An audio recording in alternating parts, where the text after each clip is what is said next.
Hey, it's Adam Grant from Work Life, a podcast from TED. This episode is brought to you by Freshworks. Freshworks believes that complexity is the enemy of efficiency. So stop wrestling with bloated, expensive service software that takes forever to implement an update, where ROI is someday, not today. You've been overcharged and underserved for way too long. Uncomplicate with Freshservice for IT and Freshdesk for customer support. And with Freshworks AI-assisted service software, you'll work smarter, not harder. Freshworks uncomplicates. Learn more at freshworks.com.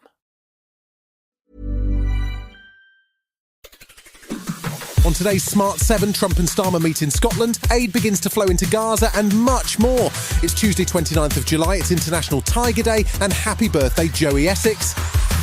The Smart 7. It's news, but not the news.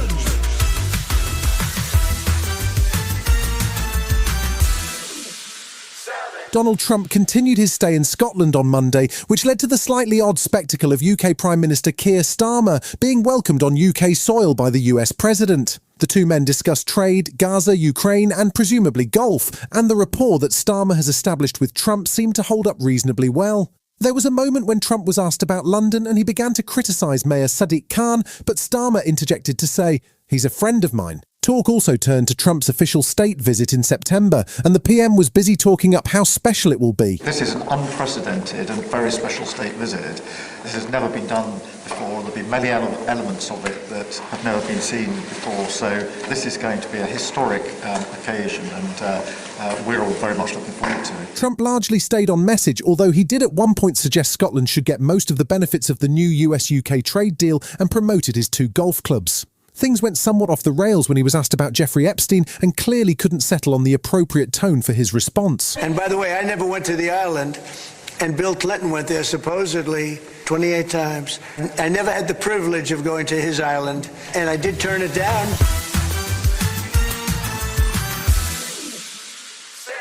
Israeli politicians continued to push back on Monday against the accusations that Gaza is facing a man-made famine. However, the IDF did continue with humanitarian pauses in fighting to allow aid to flow into the territory. There were also additional airdrops, and an estimated 180 trucks of food and aid were expected to have arrived by the end of Monday.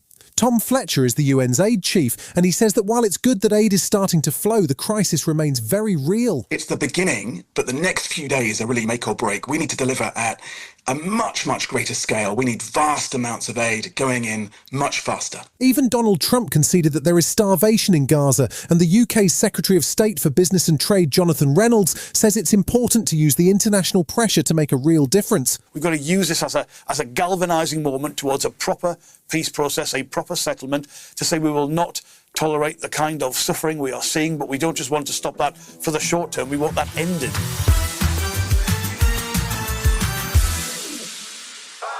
While the world has been focused on Gaza, Russia has continued wave after wave of attack on Ukraine's cities. Monday saw 8 people, including a 3-year-old child, injured in an attack on an apartment block in Kyiv, and the promised delivery of more anti-aircraft systems can't come quickly enough. On his Scottish visit, Donald Trump was asked about the 50-day window he's given Vladimir Putin, and it seemed as though the US president was considering applying more pressure sooner. Keir Starmer has patiently been making the case for more support for Ukraine, but Russian Foreign Minister Sergei Lavrov was painting a different picture at a press conference on Monday. For the first time in history, Russia is fighting alone against the entire West.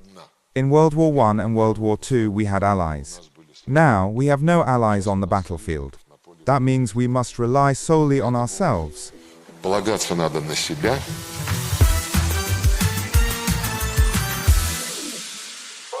Monday saw a surge in downloads for what is known as VPNs. They're virtual private networks, and they allow you to change your browsing location. And the reason they've become so popular is the Online Safety Act. A new provision of the Act kicked in over the weekend, which means that if you're in search of adult content, you'll have to verify your age if you're in the UK. Not everyone browsing adult content is keen on posting a live selfie, however, hence the rise in VPNs, which will help to obscure your actual location. Reform were the first party to respond, promising to bin the Act if they got into power, which might suggest they know their audience. Online safety campaigner Andy Burrows says it's important to remember the purpose of the Act. The many years that it took to get the Online Safety Act on the statute book, there was strong cross-party consensus that we needed to act decisively to protect children.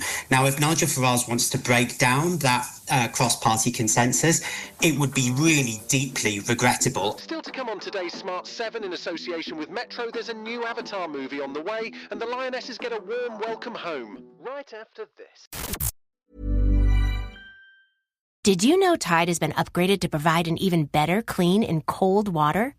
Tide is specifically designed to fight any stain you throw at it, even in cold. Butter? Yep. Chocolate ice cream? Sure thing. Barbecue sauce? Tide's got you covered. You don't need to use warm water. Additionally, Tide Pods let you confidently fight tough stains with new Coldzyme technology. Just remember, if it's gotta be clean, it's gotta be Tide. Welcome back.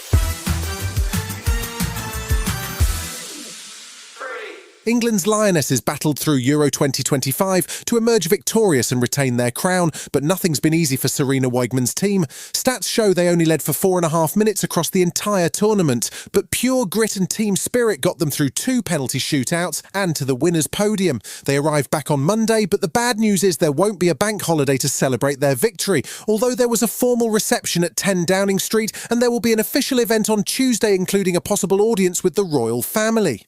Manager Sarina Wiegman was delighted with the response to her team's victory. I feel so much respect from England and from the royal family too. And I think that's the most important thing. And yeah, feeling valued, and it's very special to get so much respect from England.